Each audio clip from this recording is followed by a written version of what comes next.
Chaque jour, nous croisons des gens ordinaires avec des histoires extraordinaires.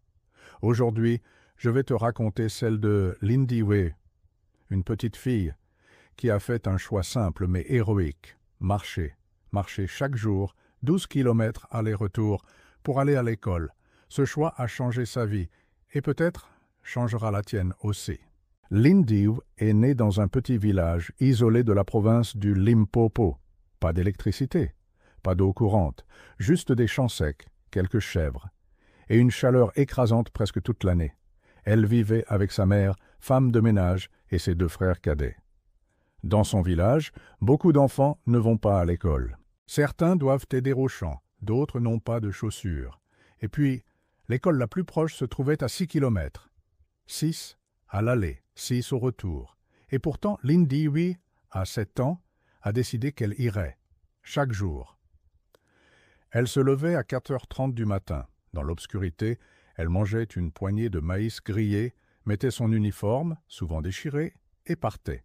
Pieds nus au début, puis avec des sandales trop grandes récupérées au marché. Le chemin était rude, des cailloux, des rivières à traverser, des chiens errants et parfois des hommes dangereux. Mais Lindy Way marchait, parce que là-bas, à l'école, elle se sentait vivante.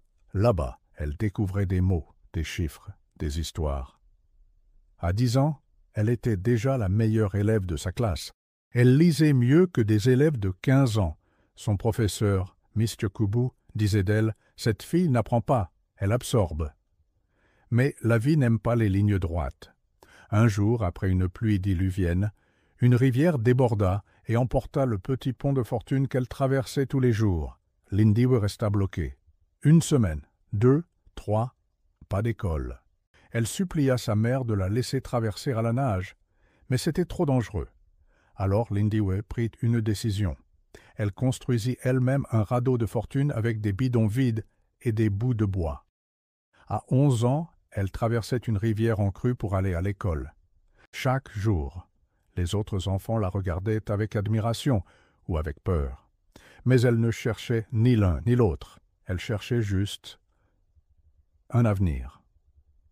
À 13 ans, Lindy Way participa à un concours de poésie organisé dans la région. Elle déclama un texte qu'elle avait écrit elle-même.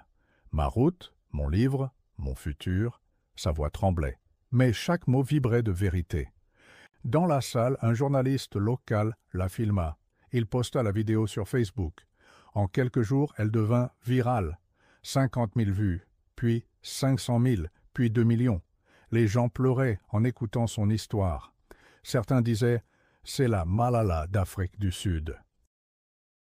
Un mois plus tard, Lindy Way recevait une bourse d'une fondation privée, pas pour aller dans une école, mais pour intégrer l'un des meilleurs internats du pays.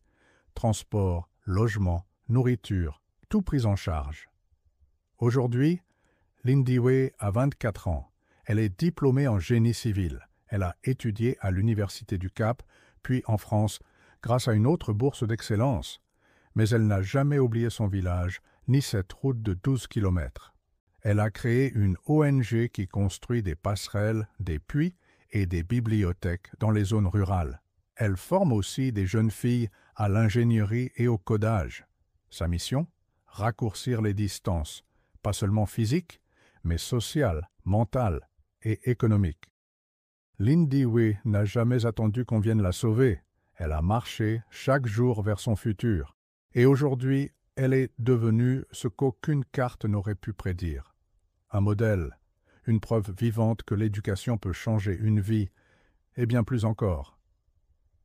Si une fillette sans chaussures peut marcher 12 kilomètres chaque jour pour apprendre, alors toi aussi, tu peux faire un pas aujourd'hui vers ce que tu veux devenir, parce que le vrai pouvoir ne vient pas de ce qu'on a, mais de ce qu'on est prêt à faire pour y arriver.